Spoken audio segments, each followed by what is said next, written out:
Friends, welcome to my studio. I owe you an apology. I promise to be recording podcasts on a weekly basis about different things that matter to me and you, my audience. But for reasons outside my control, I have not been able to record any podcast since we last spoke. Today, I have been moved to come to the studio and have a conversation with you. This podcast is specifically addressing Kenyans living at home in Kenya, and Kenyans in the diaspora, and a Kenyan of goodwill wherever you are. I have been watching developments in the country. We have just watched the by-elections in All Kalau, and we saw what happened. We saw state machinery mobilized against citizens. We saw blatant acts of bribery. We saw elected leaders moving around with bundles of money, which is obviously public money, and dishing it out to the electorate in an attempt to woo voters. We also saw elected members, identifiable members of the ruling class, let me call them that, individuals with proximity to power or with capacity to influence power, moving around with armed persons. They have been called goons, they have been called militia, whatever you want to call them. But these are people who don't mean well for the people or the country of Kenya. We saw shootings, we saw attacks against journalists, and we saw attacks against individuals. At the end of the day, in All Kalau, we lost 2 people. If you're seeing what I am seeing, we can agree that this is a trend. Violence, excessive use of force by police is becoming a trend, or maybe the modus operandi of the Ruto government in Kenya. We have seen youth shot dead at random, dozens of them. We saw Albert Ojwang killed in a police cell, and we had stories about why he died. A cover-up was put in motion. Just this week, we have been seeing this issue unraveling in the courts. We now know that the killing was intentional, it was planned, executed, and the people who did that proceeded to cover up the whole issue, destroying evidence, destroying CCTV, and making sure that the persons that killed him actively did so were protected and they were hidden. Now, the reason why I am talking about these things is because I realize, and I would like for you, Kenyans, everywhere you are, be it a parent, be it an influencer, be it a politician, be it everyone, to understand and appreciate the fact that the country is in a very, very precarious position, that no one is safe. I am not safe. You are not safe. Your children are not safe. My children are not safe. No one is safe until we all are safe. We have listened to arguments. We have listened to propositions by national leaders, led by President Ruto, threatening to kill Kenyans for what he considers a threat to his, handle on power.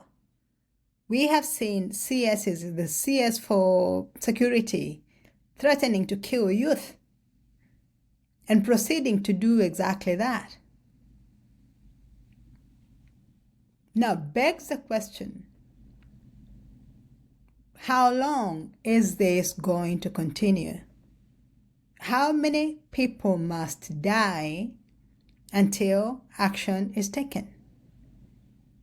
Who gives a leader the wherewithal to kill the very people that have put these people in positions of power? These questions are very, very pertinent and very, very important to you, me, and every other peace-loving Kenyan, because we are heading to a major election. Come 2027, Kenya goes to the polls to elect a new leader. This is not the first election we are having, or not the first we are having under an environment of fear, intimidation, blackmail. We have seen this before.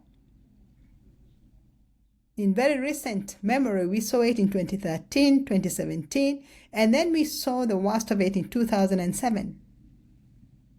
We know how bad things can get. We also know how quickly it can go from a goon here and a goon there and a goon there attacking people at random to an all-out civil war. So I want to talk to you about this because Kenya is our country. It's my home. It is your home. Our families are there, particularly those of us in the diaspora. We may think that we are far removed from what is going on back home, but we are not. We don't have the luxury to ignore what is happening and assume it's going to blow over because we got interests there. When we destroy our country, we will hurt more than we ourselves. I'm talking about this because I think we have a duty as individuals, as stakeholders, as people who love our country, our motherland, to speak up against violence. We have a duty to call to order those that are beating the drums of war, those that are dividing Kenyans along tribal lines, those who are killing our youth. Because these people are known. They are known to us, they are known to you and me, they are known to the police, they are known to the highest office in the land. We have seen this before. We know how it starts, we can see how it is going, and we know without a doubt where it is going to end.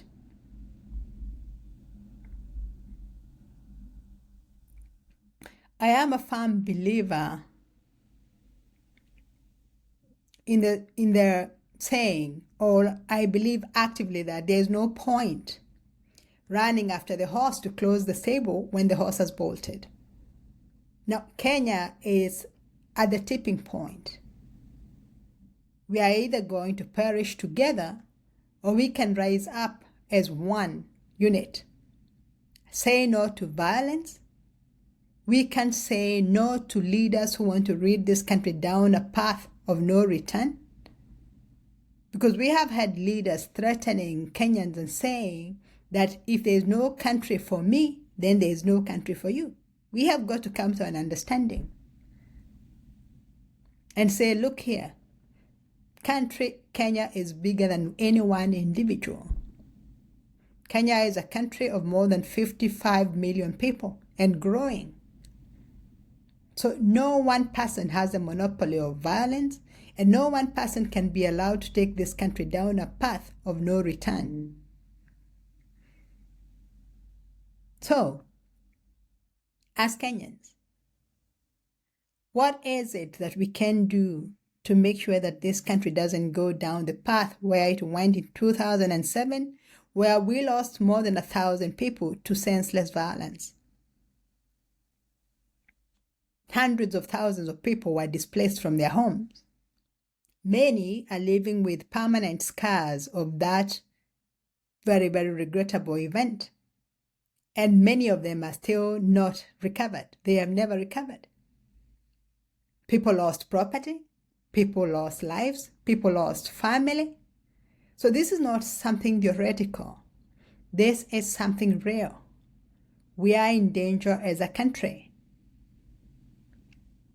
And everyone stands to lose. Let nobody assume that when violence starts in Kenya, There will be those who will suffer and those that who will not. We are in this together. The country is ours to lose.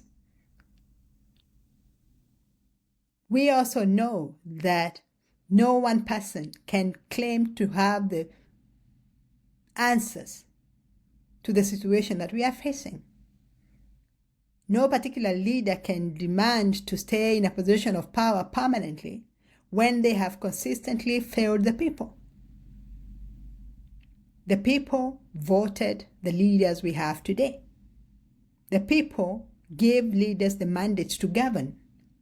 But if those leaders that we have elected turn out to become abusers of the same powers that they have been given, they come out and become the people that violate our constitution, and then they commit the ultimate crime of killing our youth, misusing security apparatus to turning police against citizens. These things are not acceptable. They have never been acceptable. So what shall we do? We are here.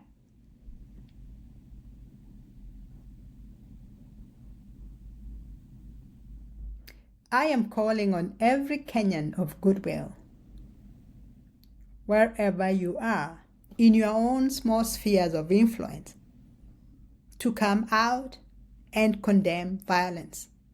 Identify, expose those that are planning evil against the country. Let the police arrest and charge those that are doing this to the country. You know, I was surprised just today to see the Chief Justice saying that there is actually a militia in operation in the country. If I'm getting this correctly, Justice Martha Koome is confirming what Kenyans already know, that the violence we are seeing is not spontaneous, that the violence we are seeing is politically instigated, that the purveyors of the violence are known, and that those beating the drums of war believe that they can benefit by fragmenting the country along tribal lines, that they can benefit when they keep everybody in a state of fear, intimidation, and pandemonium. But I can tell you that these people are the minority. They can't possibly overpower an entire country. So if you love Kenya, as I do, if you know someone who loves Kenya as you do, we are the other force, the third force that will come in between and say, no, this is our country. We will not let it go down that path. We are not ready to lose our country over an election. We are going to stand together as brothers and sisters, compatriot citizens, and do our duty. Come out and vote. Vote for the leaders that you believe in. Vote for the change that you want to see. But beyond there, check leaders who want to ruin the country. Hold them accountable. Don't give them any space to hide. You know, we have seen what has happened in our neighboring countries. Our neighbors in Sudan are at war. They've been at war for many months. We saw what happened in Rwanda. We have seen what has happened in Somalia.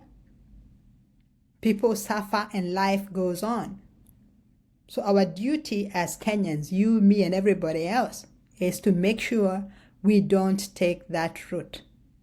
We cannot afford it. We need peace, we need stability, we need accountability, and democracy cannot prevail when the country is in a state of chaos. I am calling for peace. I am calling for accountability. I am calling for responsibility because Kenya belongs to all of us. If this message makes any sense to you, if it resonates with you, I'm inviting you to share it with others.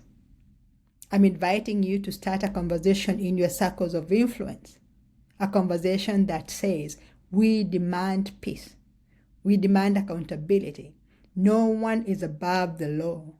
President Ruto, his cronies, his enforcers, and all other political leaders who are working for the detriment of the country, they do not own Kenya.